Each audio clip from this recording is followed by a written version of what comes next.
Subscribe करा siddhis kitchen channel आणि नवनवीन व्हिडिओंच्या अपडेट पाहण्यासाठी बेल आयकॉन दाबायला विसरू नका। नमस्कार, सिद्धीज किचनमध्ये तुम्हा सर्वांचं मनापासून खूप खूप स्वागत।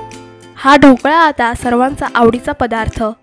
आतापर्यंत बऱ्याचदा तुम्ही घरी ढोकळाही केला असेल, पण विकतच्या सारखा मऊ लुसलुशीत जाळीदार आणि ओलसर ढोकळा घरी जमेलच असं नाही। आज मी या व्हिडिओमध्ये अगदी मिठाईच्या दुकानात मिळतो तसा ढोकळ्यासाठी काय काय टिप्स वापरायच्या आहेत ते सांगणार आहे। त्यासाठी व्हिडिओ सुरुवातीपासून शेवटपर्यंत पूर्ण बघा। ढोकळा करण्यासाठी मी इथे 2 पेले बेसन घेतलेले आहे। हे इथे बारीक रवा घेतलेला आहे। ह्यामध्ये 1.5 चमचा साखर घेतलेली आहे। तर ह्यात चवीप्रमाणे मीठ घेतलेलं आहे आणि ह्यामध्ये 2 मोठे चमचे तेल घेतलेलं आहे। हे इथे हळद आहे आणि हे बेकिंग पावडर आहे आणि त्याचसोबत मी इथे 2 लिंबू घेतलेले आहे। तर आता ढोकळा परफेक्ट होण्यासाठी याचं प्रमाण खूप महत्त्वाचं आहे। हे इथे मी आधी बेसन पीठ चाळून घेतलेलं आहे। चाळून यासाठी की एकतर यामध्ये गाठी राहत नाही आणि पीठ छान मोकळं आणि हलकं होतं, ज्यामुळे हा ढोकळा छान फुलायला मदत होते। दुसरी गोष्ट महत्त्वाची म्हणजे ढोकळा करताना शक्यतो चणा डाळीपासून घरगुती तयार केलेला बेसन पीठ घ्या किंवा मार्केटमधून रेडीमेड बेसनाचं पीठ घेतलं तरी चालेल। तर या ठिकाणी मी इथे घरगुती बेसन पीठ घेतलेलं आहे आणि आता त्यामध्ये बारीक रवा घातलाय। रव्यामुळे ढोकळा जो आहे तो खाताना चिकटत नाही। यामध्ये 1.5 चमचा साखर घातलेली आहे। त्यानंतर ह्यामध्ये हळद घातली आहे आणि त्याचसोबत चवीप्रमाणे मीठ सुद्धा घालते आहे मी। सगळं साहित्य तुम्ही इथे डिस्क्रिप्शन बॉक्समध्ये पाहू शकता। तर इथे मी हे इंग्रेडियंट्स मिक्स करून घेतलेले आहे। त्यानंतर ह्यामध्ये मी 2 मोठे चमचे ते तेल घेतलं आहे ते आता ह्यामध्ये घालते।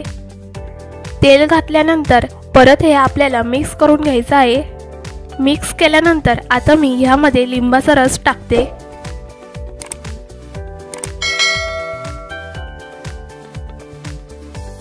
लिंबाचा रस घातल्यानंतर ह्यामध्ये आपल्याला थोडं थोडं पाणी घालून मिक्स करून घ्यायचं आहे। हे ढोकळ्याचं बॅटर तयार करताना ह्यामध्ये आपल्याला जास्त किंवा कमी सुद्धा पाणी घालायचं नाही आहे। त्यामुळे आपल्या बॅटरला जेवढं पाणी लागेल तेवढंच इथे घालायचं आहे।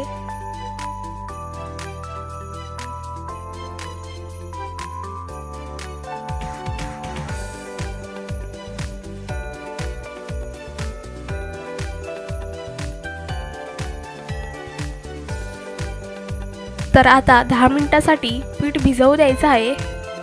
10 मिनिटं होतच आहेत, तोपर्यंत बाकीच्या तयारीला सुरुवात करू। मी या कुकरच्या डब्यामध्ये ढोकळा करणार आहे।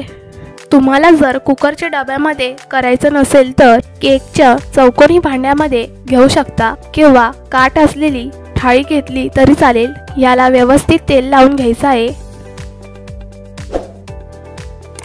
तेल लावून झाल्यानंतर आता आपण या डब्यामध्ये बटर पेपर लावूयात।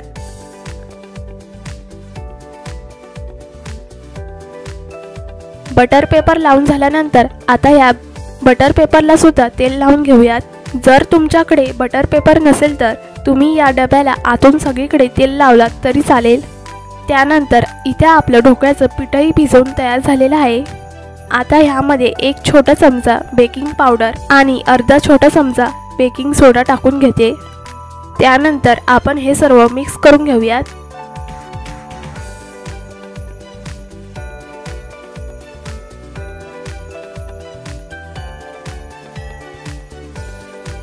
तर इथे आपलं बॅटर रेडी झालेलं आहे आणि आता हे बॅटर मी कुकरच्या डब्यामध्ये ओतून घेते।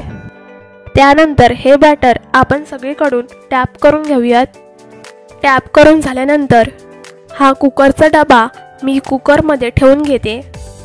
डबा ठेवल्यानंतर आता या कुकरला झाकण लावून देऊयात, तेही विदाऊट शिट्टी, म्हणजे इथे आपल्याला कुकरला शिट्टी लावायची नाही आहे। झाकण लावल्यानंतर आता आपण 30 मिनिटं वाट पाहूयात। तर आता आपला ढोकळा रेडी झालेला आहे। त्यानंतर आता मी इथे सुरीने शिजला आहे की नाही ते चेक करून घेणार आहे। तर इथे आपल्या सुरीला ढोकळा अजिबात चिकटलेला नाहीये। म्हणजे आपला ढोकळा परफेक्ट रेडी झालेला आहे। तर ढोकळा इथे आपला छान फुगला आहे। याला लगेच कापायचं नाही आहे, तर पूर्णपणे थंड होऊ देऊ। ढोकळा थंड होतोय तोपर्यंत आपण त्याची फोडणी तयार करून घेऊ। फोडणीसाठी मी इथे तेल घेतलेलं आहे। तेल घेतल्यानंतर आता मी ह्यामध्ये कढीपत्ता टाकते। कढीपत्ता टाकल्यानंतर आता आपण ह्यात मोहरी टाकूयात। मोहरी टाकल्यानंतर आता आपण ह्यात हिंग टाकून घेऊ।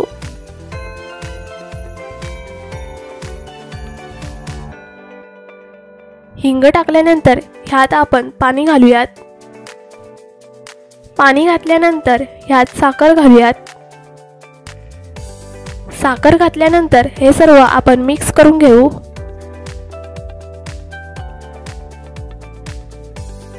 त्यानंतर मी इथे ढोकळ्याचे तुकडे करून घेतलेले आहेत। तर आता आपण ह्यावरती तयार केलेली फोडणी घालूयात।